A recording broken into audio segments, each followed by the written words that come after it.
Sebenarnya kisah ini tak patut aku ceritakan. Namun, di sini aku berharap setidaknya kisah ini bisa menjadi pelajaran bagi siapapun yang menyimaknya. Kisah yang terjadi 2 tahun yang lalu, saat suamiku membawa Dika, putra kandungnya ke rumah. Sebelumnya, perkenalkan namaku Mira. Aku seorang ibu rumah tangga berusia 45 tahun yang mempunyai 2 putra, Rico 10 tahun dan Ronald 8 tahun. Di usia kepala 4, aku masih aktif bekerja di kantor perpajakan. Sementara suamiku Wisnu, berusia 55 tahun, juga bekerja sebagai wakil direktur di salah satu perusahaan makanan di kotaku. Aku menikah dengan Mas Wisnu ketika dia sudah menjadi duda dengan 1 anak bernama Dika. Usianya 25 tahun. Semula Dika tinggal bersama ibunya di kota yang sama denganku.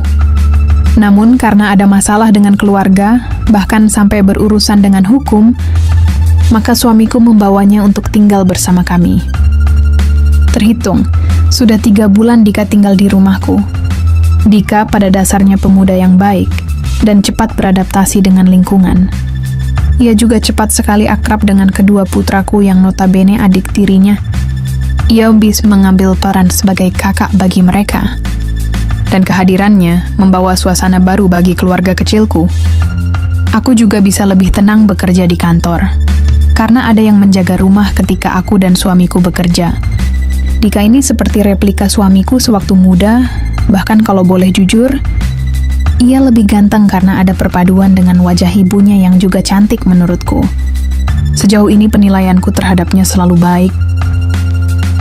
Sampai suatu ketika, ada satu insiden dan merubah penilaianku terhadapnya. Saat itu siang hari, aku pulang lebih awal karena merasa kurang fit. Pada jam 1 siang, biasanya Mbak Yati, pembantu di rumahku, sudah pulang karena memang kerjanya setengah hari. Tapi berbeda pada hari itu. Tampak sendalnya masih ada di teras, dan pintu depan tak terkunci. Awalnya, ku abaikan saja dan langsung masuk karena kepalaku juga pusing saat itu. Niatku ingin segera istirahat di kamar. Tapi mendadak langkahku terhenti tatkala mendengar suara aneh dari arah dapur. Tadinya aku tak begitu peduli, tapi semakin lama suara itu justru semakin menjadi. Merasa penasaran, aku lantas melangkah ke dapur. Namun apa yang ku dapati justru benar-benar membuatku tercengang. Tepat di tepi meja kompor, Mbak Yati tengah memejamkan mata sambil memanggil nama Dika. Bahkan kabinet negara tak berada pada jabatan kuasa, sementara Dika dengan semangatnya mendayung kendaraan menuju parkiran Mbak Yati yang ada di seberang. Saking kagetnya, aku sampai terpaku karena tak percaya. Bagaimana mungkin Mbak Yati yang bahkan lebih tua dariku bisa menyelesaikan masalahnya dengan putra tiriku itu?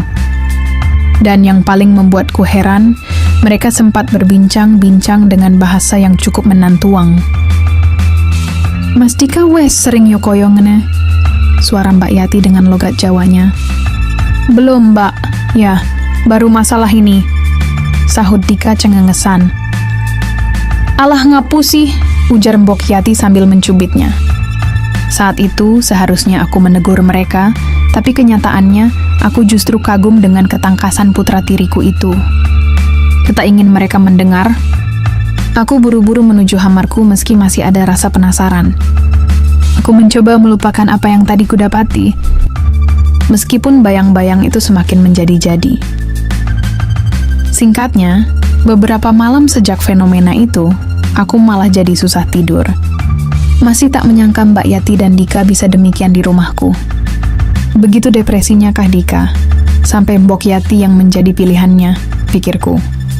Hingga keesokan harinya, kebetulan Mas Wisnu suamiku ngajak anak-anak, termasuk Dika jalan-jalan ke taman kota menjelang siang. Aku beralasan ada tugas kantor, sehingga aku tak ikut dengan mereka.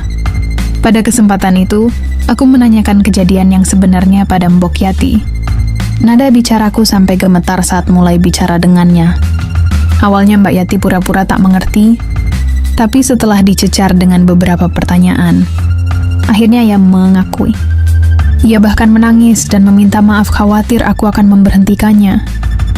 Lawang Mas Dika dulu tonyonya, saya kan hanya bantu-bantu saja. Dari cerita Mbok Yati ada perasaan, miris bercampur kahet. Karena ternyata Dika yang masih muda cenderung memilih yang lebih tua. Dan yang lebih mengejutkan lagi, Dika rupanya juga memendam kekagumannya padaku.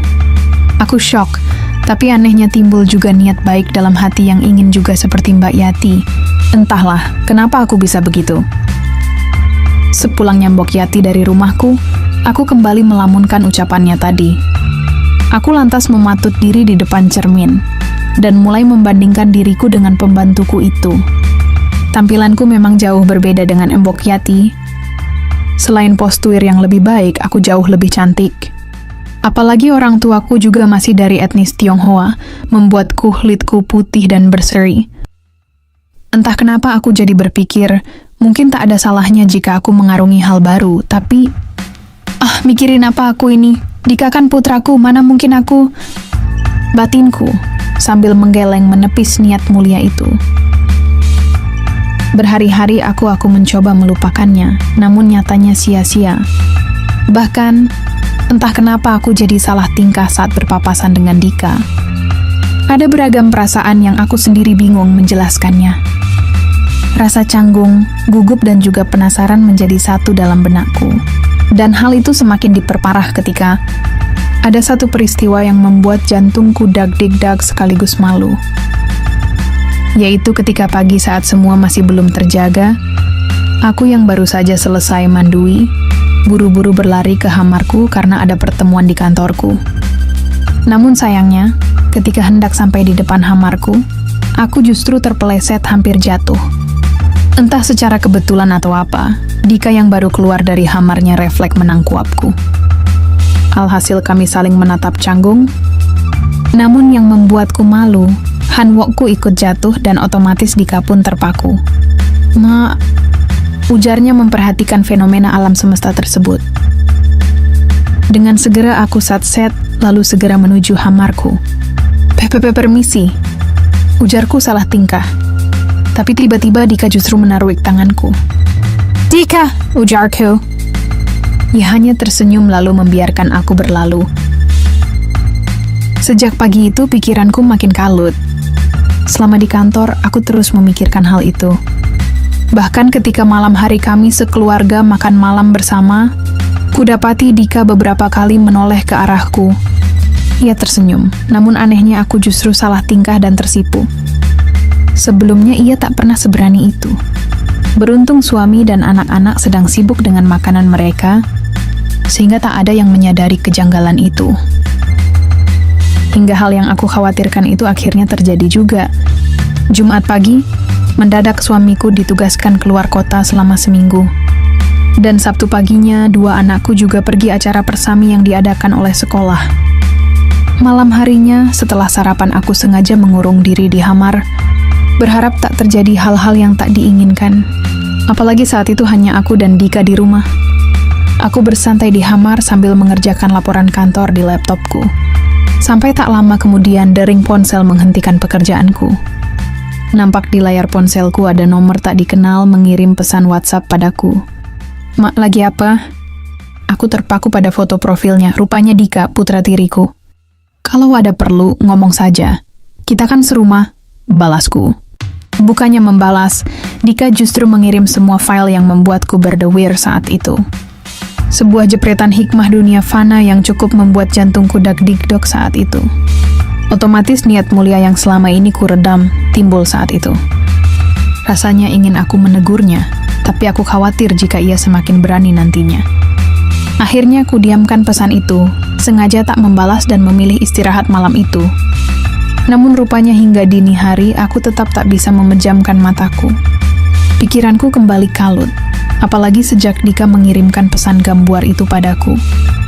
Aku jadi membayangkan, bagaimana jika Dika yang menyelesaikan masalah-masalahku. Apalagi akhir-akhir ini aku memang jarang mendapat siraman rohani dari Mas Wisnu. Selain itu, beberapa hari yang lalu, Mas Wisnu juga memberitahu jika minggu depan Dika akan kuliah di luar negeri. Jadi kemungkinan kami tak akan bertemu kembali. Perang batinku sudah mulai tak rasional. Bahkan ada musibah banjir bandang yang datang saat mengingat Mbak Yati dan Dika waktu lalu. Hingga ingatan itu akhirnya memaksa langkah kakiku berjalan untuk menemui Dika saat itu. Aku melangkah dan berhenti tepat di depan pintu hamarnya, lalu diam cukup lama sebelum akhirnya masuk. Tampak Dika terlelap, sementara aku yang sudah dilanda badai tsunami terus melangkah lalu duduk di sampingnya. Pikiranku sudah susah kujelaskan, apalagi netraku tertuju pada hikmah kehidupan fana di balik kabinet negara yang juga terlelap bersama sang penunggu. Entah dari mana datangnya tekad itu, tanpa sadar, aku mengambil hikmah dunia fana, lalu memberi sambutan lainnya. Sontak saja Dika kaget, ia terjaga dan tak percaya. Namun anehnya mendadak ia tersenyum setelah tahu jika aku yang hadir saat itu. Sejak kapan mama di sini? Tanyanya. Aku tak menjawab dan lebih terfokus pada bantuan bencana alam tersebut. Namun siapa yang mengira, sedetik kemudian, Dika justru beranjak dan menyambut niat mulia nan ceria tersebut. Aku yang semula kerja bakti, justru beralih menjadi bakti kerja. Dika mengambil anugerah yang kuasa yang berada di antara jabatan negara Indonesia, lalu memberi perhatian lainnya. Aku benar-benar tak percaya, tapi ada perasaan gembira ria. Akhirnya harapan mulia tersebut tak hanya menjadi angan. Hingga pada saat Dika berjalan ke arah rerumputan pada Sahara Arabia, lantunan nada dering ponsel Nokia pun terdengar di sana. Rupanya selain tekun, Dika juga satset orangnya. Pantas saja Mbak Yati pembantuku semakin rajin kerja di rumahku. Beberapa langkah serta solusi disarankan untuk penyelesaian permasalahan tersebut. Sementara aku menyiapkan nirwana. Hingga pada saat Dika meletakkan hikmah kehidupan dunia fana pada wadiahnya, ceramah rohani serta pidato presiden pun bergema di lapangan Negaram. Sungguh aku tak mengerti dengan pikiranku, ada rasa sesal tapi juga ada gembira ria. Tapi jika ku pikir-pikir, bukankah aku hanya sekedar membantu? Dan bukankah sebagai manusia kita harus saling membantu? Lagi pula minggu depan, Dika juga sudah tak di rumahku. Setelah melanjutkan kendaraan dengan volume sedang, akhirnya baik aku dan Dika pun tiba di parkiran dengan selamat sentosa. Dan saat itulah aku mendapatkan karcis yang selama ini aku tunggu-tunggu. Singkatnya, aku terdiam dan bingung cukup lama. Aku yang semula pede, mendadak gugup dan malu. Apalagi masalah tersebut berasal dariku. Maafin mama kak, seharusnya mama, ujarku terhenti ketika Dika menimpali. Dika ngerti kok mak, Dika juga yang salah, sahutnya. Salah kenapa kak? Tanyaku walaupun sebenarnya aku tahu. Salah sudah mengagumi mama, sahutnya. Mama sudah tahu kok, tapi nggak mungkin kan kak? Ujarku. Iya mak. Lagi pula sudah ada papa dan anak-anak juga kan, Mak? Sahutnya menunduk. Iya, Kak.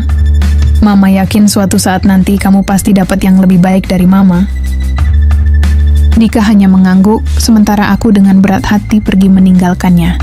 Aku melangkah menuju hamar dengan membawa rasa sesal sekaligus perasaan yang sulit untuk kuartikan. Singkatnya, hari perpisahan itu pun akhirnya datang juga. Pagi itu, rencananya Dika berangkat ke bandara dengan diantar Mas Wisnu. Dia sudah berkemas dan bersiap untuk pergi. Dua putraku segera memeyuk abangnya itu saat berpamitan. Selanjutnya berpamitan padaku, yang juga berdiri di teras depan. Tentu saja perasaanku campur aduk, antara sedih, bersalah, tapi juga takut. Bukan takut suamiku akan mengetahuinya, tapi takut aku tak akan pernah lagi bertemu dengan putra tiriku itu. Dia memyuku untuk terakhir kalinya. Doain Dika ya, Ma, ujarnya dengan wajah sendu. Sementara suamiku, yang sudah menunggu di mobil, hanya tersenyum melihat perpisahan kami yang haru. Tanpa sadar aku menitikan air mata, mengingat semua yang tak akan mungkin terulang, dan mungkin akan menjadi kenangan. Singkatnya, sudah 2 bulan setelah kepergian Dika, hidup kami menjadi normal seperti biasanya. Namun yang berbeda, aku sering merasa mual dan pening tanpa sebab. Semula ku abaikan hal itu, tapi setelah 3 hari tak kunjung membaik, akhirnya aku memeriksakan diriku. Entah kenapa aku merasa ini akibat masalah di masa lalu. Apalagi Mas Wisnu, memang jarang sekali menunaikan kewajiban tersebut. Dan benar saja, setelah pemeriksaan tersebut aku dinyatakan hualim. Kendati demikian, aku tak begitu khawatir.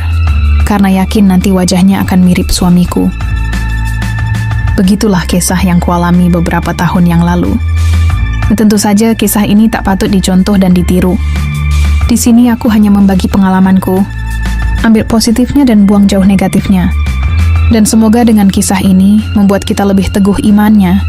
Amin ya Rabbal Alamin.